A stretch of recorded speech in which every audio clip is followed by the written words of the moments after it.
My sister turned the whole family against me and they cut me off for 13 years. But then my small business took off and I ended up buying a mansion. The next day, she showed up. "Hey, I'm moving in since," she said, gesturing to the U-Haul truck idling in my driveway like it belonged there.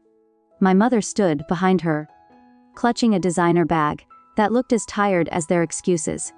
They thought 13 years of silence was just a pause button they could unpress. Because I finally had something they wanted. They were wrong. Before I tell you what I did next, drop a comment and let me know where you're listening from and what time it is for you right now. I'd love to know who's standing with me in this community. For the last 3 years, my life has smelled like eucalyptus, cold rain, and expensive silence. I live in a glass-walled fortress perched on a cliff overlooking the Puget Sound in Seattle. It is a place designed for ghosts or alchemists or people who just want to disappear into their work. I run a skincare empire that generates 3 to 12 million a year blending botanical oils that promise peace to women who are just as tired as I used to be. My neighbors don't know my name. My employees know me only as a signature on a paycheck and a voice on a conference call. I built this life with the precision of a surgeon, cutting away everything that didn't serve the quiet. I was standing at my kitchen island, a slab of black marble that cost more than the first car I ever owned, measuring drops of sandalwood into a beaker. The only sound was the relentless comforting drumming of the rain against the floor to ceiling windows. The gray mist outside swirled against the glass, a barrier between me and the world I had left behind. I was safe here. I was untouchable. Or so I thought. Then the sensor on my security gate triggered. A harsh electronic chime sliced through the stillness. I frowned, wiping my hands on a linen towel. I wasn't expecting a delivery. I tapped the screen of the security tablet mounted on the wall. The feed flickered to life, showing the winding driveway that led up from the main road. And there it was, a U-Haul truck. It was a monstrosity of orange and white dirty, with road grime lumbering up my pristine driveway like an infectious disease. It looked ridiculous against the backdrop of ancient pines and gray slate. My heart didn't race. It stopped. It went completely cold, a block of ice, settling in the center of my chest. I watched as the truck shuddered to a halt right in front of my custom steel entry doors. The engine died with a rattle that seemed to shake the glass walls of my sanctuary. The driver's door opened and a woman stepped out. Even from the grainy camera feed, I recognized the chaotic energy. The way she slammed the door a little too hard, the way she smoothed her hair as if she were about to walk a red carpet instead of trespassing. Paige, my sister, she was 32 now, but she moved with the same entitled clumsiness she'd had at 19. She was wearing a designer tracksuit that I knew was a knockoff, the bright pink clashing violently with the muted tones of my home. Then the passenger door opened. Christina, my mother. She moved slower, stiff from the drive, but her posture was unmistakable, rigid, imperious. The gatekeeper, she looked up at my house not with awe, but with appraisal, like she was inspecting a hotel room she had already decided was barely adequate. They stood there in the Seattle drizzle, staring up at my fortress. They didn't look like family, they looked like invaders. They looked like the past I had spent 13 years scrubbing off my skin. I watched them on the screen, my finger hovering over the intercom button. I didn't feel fear. I felt a cold, sharp clarity. They hadn't come to visit. You don't bring a 20ft moving truck for a visit. They had come to collect. They had come to take. And for the first time in 13 years I realized that the silence I had bought wasn't a shield. It was a dam. To understand why I didn't open the door, you have to understand the price of the lock. It cost me exactly in 15 zals earned in 13 years of my life. The memory hit me hard, overlaying the gray Seattle rain with the sepia-toned suffocation of my mother's living room 13 years ago. I was 22 then, smaller, quieter. I was the person who apologized when someone else stepped on my foot. I came home one evening to find a letter on my bed. It was a collections notice. A credit card. I had never opened maxed out to the limit of $15, and I remember the way my hands shook as I walked into the kitchen. Paige was there, eating a yogurt, scrolling on her phone. She was 19. When I showed her the letter, she didn't gasp. She didn't deny it, she just shrugged. She said she needed a vacation, that she deserved a break, and that she intended to pay it back eventually. It was the casualness of it that broke me. As if my credit score, my financial future was just another resource for her to harvest, like borrowing a sweater she would never return. Then Christina walked in. The gatekeeper. I waited for the outrage. I waited for her to parent. Instead, she looked at the letter, then at Paige, and finally at me. Her eyes were cold, calculating the social cost. She said we couldn't have a police record in the family. She said Paige had a future to protect. She told me to pay it. She didn't ask. She commanded. It's just money. Jasmine, she said. Don't ruin your sister's life over money. Fix it. I know what you're thinking. Why did I do it? Why didn't I walk out the door and drive straight to the police station? That is the question of someone who has never worn the invisible chain of the survivor. It is a prison, without bars, built brick by brick from childhood. I had been conditioned to believe that my only value lay in my utility. I was the shock absorber. I was the fixer. When you are raised to believe that your boundaries are an act of aggression against the people you love, saying no doesn't feel like freedom. It feels like dying. I paid the debt because I didn't know I was allowed not to. I paid it because I thought it was the fee for being part of the family. But that night something snapped. It wasn't a loud break. It was quiet, like a tree branch giving way under heavy snow. I paid the 15,000. It wiped out my savings. It ruined my plans for grad school. But I paid it, and then without saying a word, I packed 2 bags. I didn't leave a note. I didn't scream. I just vanished. For the next decade, I turned that pain into chemistry. I rented a damp basement apartment in Tacoma that smelled of mildew. And I started mixing. I learned that lye and fat, when combined perfectly, creates something that cleanses. I became obsessed with purification. I worked 18-hour days, my hands raw from essential oils and exfoliants. I didn't date. I didn't make friends. I worked. I turned my trauma into a formula. I branded silence as luxury. I sold the feeling of being clean, of washing away the day of being untouchable. And the world bought it. They bought it in droves. My company, Aura, grew from farmers markets to high-end boutiques, and finally to global distribution. Last year, we cleared $3.22 million in net revenue. I looked down at my hands, now resting on the cool marble counter. They were steady. They were the hands of a woman who had built an empire out of ash. I had paid my dues. I had paid their debt. And I realized with a jolt of cold satisfaction that the 15,000 I lost 13 years ago was the best investment I ever made. It was the severance package. It bought me my freedom, and there was no way in hell I was letting them refund it. Now. The buzzer on the wall chirped again. Insistent and sharp. It was the sound of someone who believed their time was more valuable than mine. On the high-definition screen, I watched Paige lean into the camera. She adjusted her hair, checking her reflection in the lens as if it were a mirror. Jasmine, she said, her voice filtered through the digital speakers, but still carrying that familiar grating pitch. We know you're in there. We saw the lights. Open the gate. She didn't ask, she instructed. It was a reflex muscle. Memory from a lifetime of being the center of gravity. Then Christina stepped forward, nudging Paige aside. She looked directly into the camera, her expression composing itself into a mask of benevolent matriarchy. Jasmine, she said, we're here. We're ready to put the past behind us. We forgive you. We forgive you. The words hung in the quiet of my kitchen, absurd and heavy. They were standing in the rain, uninvited, trespassing on my property. And they were offering me forgiveness. For a moment, I almost laughed, but then, I looked closer at the screen. I zoomed in. That's when I saw it. The illusion. Christina was wearing a Chanel jacket. I recognized it. It was from a collection released 6 years ago. The tweed was fraying slightly at the cuffs. Her bag, a Louis Vuitton that used to be her armor, had a scuff mark on the corner that hadn't been repaired. Paige's designer sneakers were muddy and creased.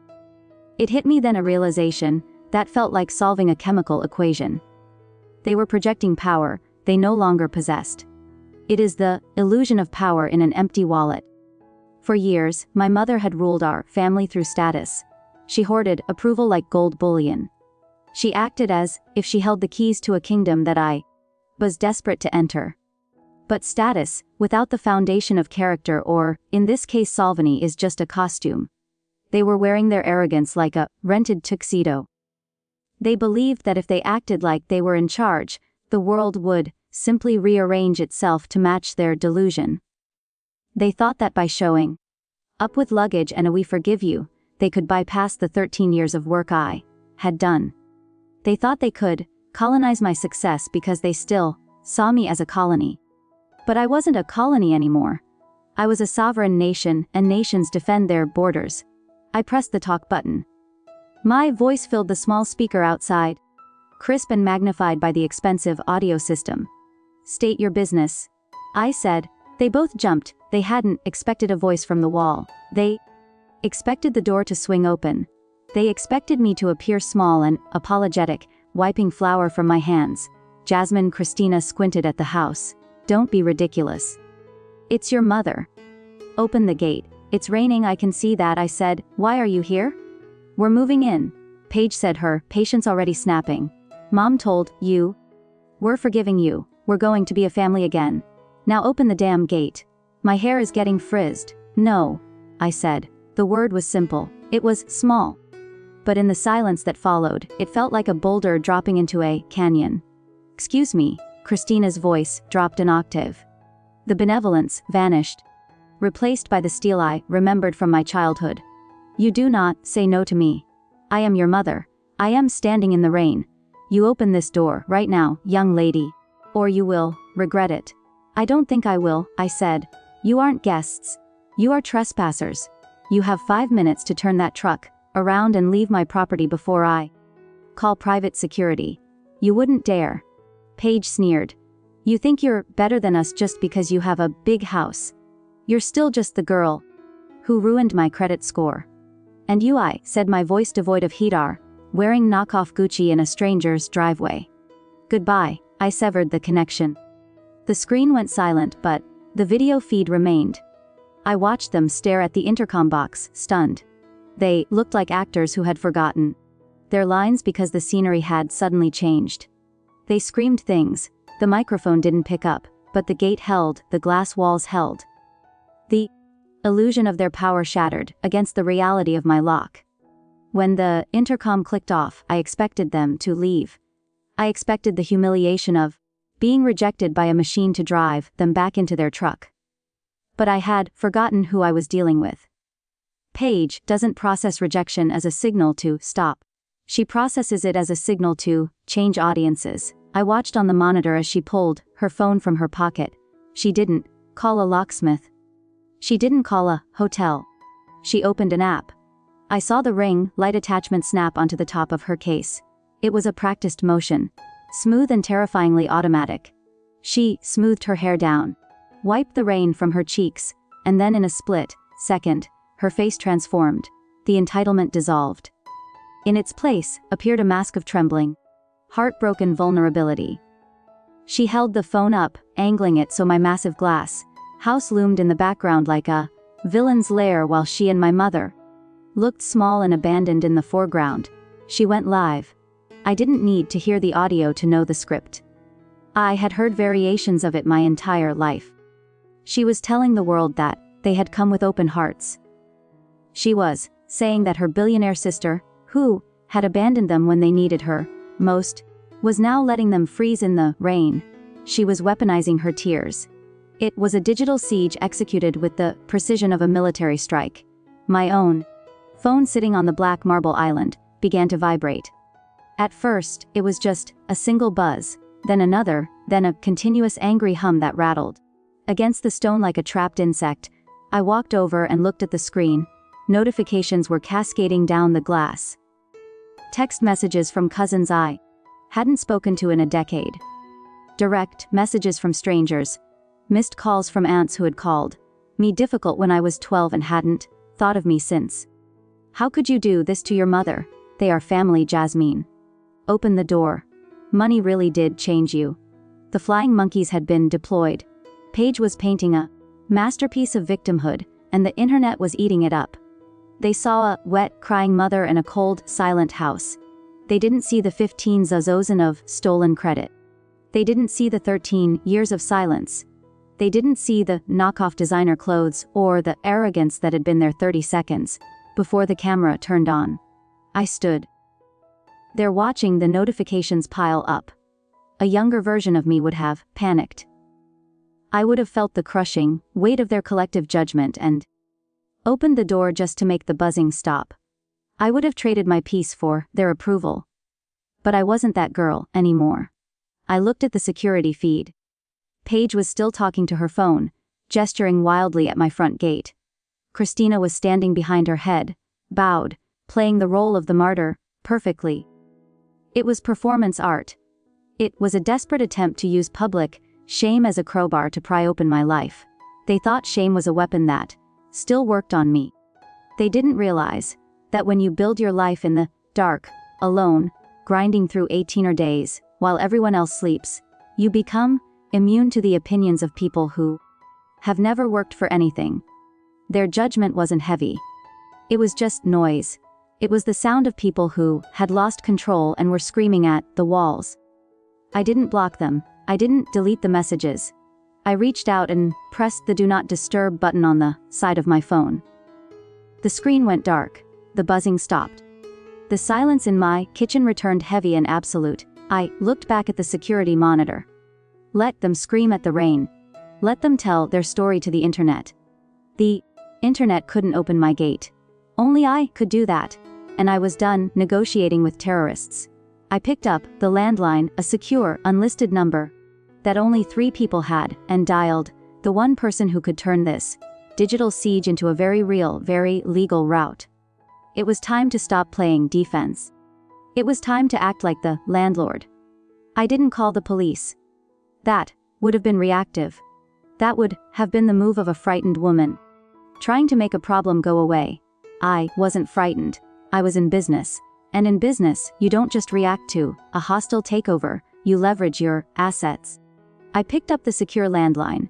I dialed David, my personal attorney, and the only man who knew the full extent of my financial reach. He answered on the second ring. Jasmine, he said, I'm seeing a lot of activity on the perimeter alerts. Do we need law enforcement? Not yet, I said, watching Paige spin in a circle in the driveway, aiming her phone camera at my windows like a weapon. I need you to open the file marked Project Amnesia, the asset acquisition from 3 months ago. The foreclosure bundle. David asked, you want to activate it? Yes, send the notification to their phones. I hung up. Here is the thing about my family. They operate on the assumption that they are the main characters of the universe and everyone else is just a supporting actor waiting in the wings to facilitate their storyline. They believed they had shown up at my house because they had forgiven me. They believed the narrative Paige was spinning on her live stream that they were the benevolent peacemakers and I was the cold-hearted villain. But they had missed a critical piece of information. They hadn't come to my house because they wanted a reunion. They had come because they had nowhere else to go. 3 months ago, my holding company, an anonymous entity buried under 3 layers of corporate shielding, purchased a portfolio of distressed mortgages in the greater Seattle area. It is a standard investment strategy for tax purposes. But when I was reviewing the list of assets, one address jumped out at me. A modest suburban house in a declining neighborhood. The house I grew up in. Christina hadn't paid her mortgage in 8 months. The bank was days away from auctioning it off to the highest bidder. She was going to be on the street. I could have let it happen. I could have let a stranger buy the debt and evict them. That would have been poetic justice. But I didn't. I bought the note. I bought the debt. I paid $240,000 to become the sole owner of my mother's financial future. I didn't do it to save them. I did it to buy time. I did it because I knew that if a stranger evicted them, they would eventually find their way to my doorstep, desperate and chaotic. But if I owned the debt, I controlled the timeline. I had effectively been their landlord for 90 days, and they didn't even know it. I watched the screen. Paige was still talking to her followers, wiping rain From her eyes for dramatic effect, Christina was pacing, looking at her phone, probably waiting for me to cave. Then it happened. Christina's phone pinged. A moment later, Paige's phone pinged. I saw the shift in real time. Christina looked down at her screen. She froze. The martyr act dropped instantly, replaced by a look of sheer, unadulterated confusion. She tapped the screen, squinting against the rain. She lowered her phone, looking at the notification that had just come through. It wasn't a text from me. It was a formal legal alert from the holding company. It was a digital copy of the deed trust transfer identifying the new owner of their defaulted mortgage, Jasmine Reed Holdings LC. I saw Christina grab Paige's arm. I saw her mouth the words, "She owns it." They weren't standing in the driveway of a sister they could bully. They were standing in the driveway of their creditor.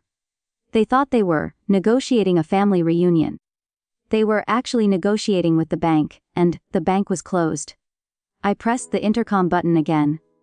The static crackled through the rain sharper this time. "Did you get the email?" I asked. They both looked up at the camera. The arrogance was gone. The entitlement was gone. In its place was the terrifying, hollow look of people who realize they have walked into a trap they helped build. "You bought the house," Christina whispered, though the microphone picked it up clearly. "I bought your debt," I corrected. "I own the arrears. I own the interest. And, as of this morning, I own the eviction order that was processed yesterday when you abandoned the property to come here." Jasmine Paige said, her voice trembling. And this time it wasn't for the camera. "We have nowhere to go." "I know," I said. "That's why I prepared the final ledger." "Please," Christina said. It was a single word, but it carried the weight of a lifetime of reversed roles. For 35 years, she had been the authority, the judge, the gatekeeper. Now standing in the rain with her wet Chanel jacket and her ruined shoes, she was just a woman who had lost everything. The arrogance had dissolved, leaving behind a raw, desperate fear. "We'll have nowhere to go," Paige repeated, stepping closer to the camera. "Jasmine, seriously. The locks were changed yesterday. We packed what we could fit in the truck. If you don't let us in, we're sleeping in the cab." I looked at them on the monitor.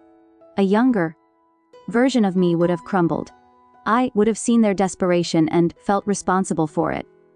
I would have opened the gate, made them tea, and let them turn my sanctuary into their refugee camp. I would have paid their debts again, just like I paid the credit card bill when I was 22. But I wasn't 22. I was 35 and I was a businesswoman. "I am not going to let you in," I said. My voice was calm, devoid of the anger that used to consume me. Anger is hot. This was cold. "You are not coming into my home. You are not sleeping in my guest room. That boundary is absolute." "Then, what are we supposed to do?" Christina cried, her composure finally breaking. "We're your family. You can't just leave us on the street." "I'm not leaving you on the street," I said. "I'm giving you a severance package." I tapped the screen on my tablet, sending a second document to their phones. "Check your email," I said. They looked down. I saw Paige's eyes widen as she read the subject line, "Lease agreement." "Prippy, what is this?" she asked. "It's an apartment," I said. 2 bedrooms, 1 bath, it's in Breton, it's clean, it's safe, and the rent is paid for 6 months. The utilities are in my name for now. There is a grocery store within walking distance and a bus line that runs to the city." "Breton," Christina looked up horrified. That's miles away. It's across the water. It's in the middle of nowhere. It's 3 towns over," I corrected. "And it is a roof over your head. It is more than you gave me when I left with 2 bags and a negative bank balance. It is a chance to start over, but there are conditions." "Conditions?" Paige scoffed, though the fight was draining out of her. "Yes, the lease is in my holding company's name. If you contact me directly, the lease is terminated. If you post about me on social media, the lease is terminated. If you show up at my gate again, the lease is terminated. You have 6 months to find jobs, save money, and build your own lives. After that, the rent is your responsibility." Christina stared at the camera. I could see the wheels turning in her head. She was measuring the small, paid-for apartment against the wet driveway and the cold reality of her situation. She was realizing that the daughter she had dismissed as difficult, was the only safety net she had left. "Why?" she whispered. "Why would you do this after everything?" "Because I'm not you," I said. It was the only answer that mattered.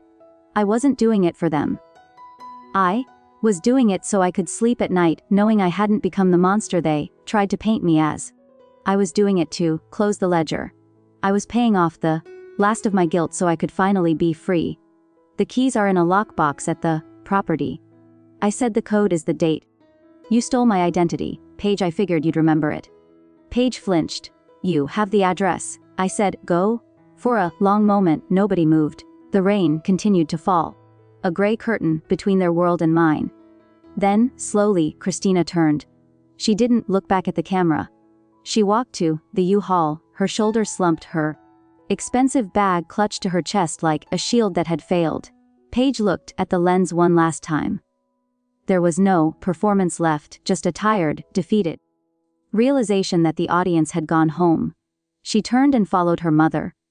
I watched as they climbed into the cab of the truck. The engine roared to life, a harsh mechanical sound that broke the quiet of the forest. The reverse lights flared white in the gloom. Slowly, clumsily, the massive truck backed out of my driveway. It turned onto the main road and disappeared into the mist. I stood there for a long time, watching the empty driveway. The rain continued to fall, washing away the tire tracks, washing away the mud, washing away the last traces of the people who had tried to claim me. The gate clicked shut. The silence returned. And for the first time in my life, it didn't feel like loneliness. It felt like victory. After the tail lights of the U-Haul vanished into the fog, I didn't celebrate. I didn't open a bottle of champagne or dance around my kitchen. I simply exhaled. It was a long, slow breath that felt like letting go of a weight I had carried since I was a child. I turned away from the security monitor. The screen went dark, reflecting only the dim ambient light of my kitchen. I walked back to the island where the beaker of essential oils sat untouched. The scent of sandalwood and rain filled the air, grounding earthy real. I picked up the beaker and poured the mixture into a mold. My hands were steady. My mind was clear. The storm outside was passing, leaving behind a clean, washed world. I checked my email one last time. A notification from the property management company confirmed that the digital key code for the Breton apartment had been accessed. They had arrived, they were safe, they were housed, and they were gone. For 13 years, I had defined myself by my absence from their lives. I was the one who left. I was the one who stayed silent. But tonight, I had redefined the terms. I wasn't just the one who left. I was the one who built something worth protecting. I had turned my trauma into a fortress. And when the siege came, the walls held. I walked to the floor to ceiling windows and looked out at the pwit sound. The rain had stopped and the clouds were breaking apart, revealing slivers of a pale winter moon. The water below was dark and calm, a mirror, reflecting the quiet strength of the night. I thought about the thousands of women and men who might be watching this story, recognizing their own reflection in the glass. People who have been told that their boundaries are cruel. People who have been called selfish for refusing to be consumed. People who have walked away from families that only knew how to take. To you I want to say this. You are allowed to close the door. You are allowed to change the locks. You are allowed to build a life that is safe and quiet and entirely your own. And when the past comes knocking, demanding entry, because they share your blood or your history, you are allowed to say no. You are allowed to protect the peace you have built. You are allowed to be the landlord of your own life. Because peace is not something you are given. It is something you make drop by drop, day by day, until you have enough to wash the slate clean. If this story spoke to you, if you found a piece of your own strength in the silence of my fortress, share it with someone who needs permission to close their own door. You are not alone and you are free.